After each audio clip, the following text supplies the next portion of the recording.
আওয়ামী আমলের পোশাকেই ফিরতে চায় বাংলাদেশ পুলিশ।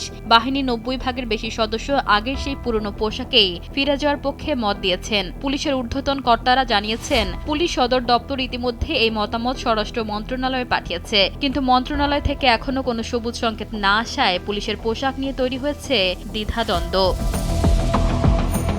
পুলিশের ৯০ ভাগ সদস্য মনে করেন, মানুষ বহু বছর ধরে পুলিশকে এই পোশাকে দেখে আসছে, তাই এটাই তাদের আসল পরিচয়। তাদের ধারণা, আগের পোশাকে অনেক বেশি স্মার্ট এবং প্রফেশনাল লাগত। অন্তর্বর্তী সময়ে পোশাক নিয়ে তাদের মধ্যে এক ধরনের হীনমন্যতা তৈরি হয়েছিল। অনেক বছর এক ধরনের পোশাক পরে তারা অভ্যস্ত হয়ে গেছেন, তাই নতুন কিছু তারা ঠিক মেনে নিতে পারছেন না। আগের পোশাকে ফিরে যাওয়ার ব্যাপারে সরকারের নীতি নির্ধারকদের মধ্যে কিছু জোরালো শঙ্কা কাজ করছে।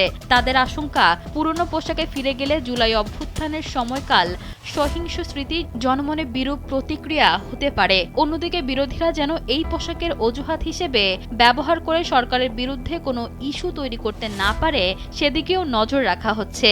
সরকার চাচ্ছে এমন একটি আধুনিক ইউনিফর্ম আনতে যা দেখতে সুন্দর হবে, কিন্তু তাতে কোনো রাজনৈতিক ছাপ থাকবে না। পোশাক নিয়ে বিতর্ক কাটতে স্বরাষ্ট্র মন্ত্রণালয় ও পুলিশ সদর দপ্তর কয়েকটি বিকল্প ব্যবস্থা নিয়ে ভাবছে। গরম আবহাওয়ার কথা মাথায় রেখে আরামদায়ক ও টেকসই রিপস্টপ কাপড়ের ব্যবহার, বডি ক্যামেরা বসানোর হুক এবং আধুনিক সরঞ্জাম রাখার জন্য উন্নত পকেট সিস্টেম, ভুয়া পুলিশ শনাক্ত করতে কিউআর কোড সংবলিত নেম প্লেট ব্যবহারের পরিকল্পনা করা হচ্ছে।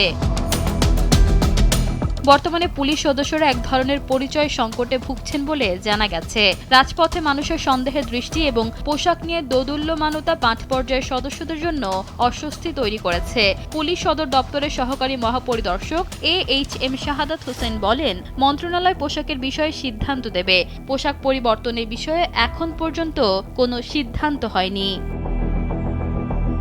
ইশিতা আক্তার, সময়ের আলো।